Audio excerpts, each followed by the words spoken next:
Hai guys, hari ni Adik Jamal dekat Plaza Tok Kempas sebab Adik Jamal dengar cerita dekat sini ada satu vending machine kopi and coklat yang sangat sedap.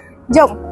Yang ni lah Starbean vending machine dekat Highway Plus Kempas. Korang pilih je minuman yang korang nak. Fully automated dan dalam 20 saat air korang dah siap dah. Untuk harga pula bermula dari RM5. Jimat tapi rasa dia sedap. Kat sini ada beberapa pilihan, antaranya cappuccino, coklat dan yang paling power guarana. Yang ni 2 kali caffeine Red Bull. Sesuai lah kalau korang nak elak mengantuk masa drive dekat highway. Yang penting air ni semua dibuat fresh tau, tanpa pewarna tiruan, tanpa perasa, tanpa pengawet, dan yang penting halal. Time nak bayar pun senang, scan je. Semua cashless dan cepat. Mesin ni 24 jam tau. So kalau korang tengah travel waktu malam atau tengah craving minuman panas, memang lifesaver. Starbean vending machine ni bukan ada kat Kempas je tau, tapi ada banyak lokasi, antaranya Kulai, Macap, Yomping dan lain-lain. Memang senang nak jumpa sepanjang dekat highway.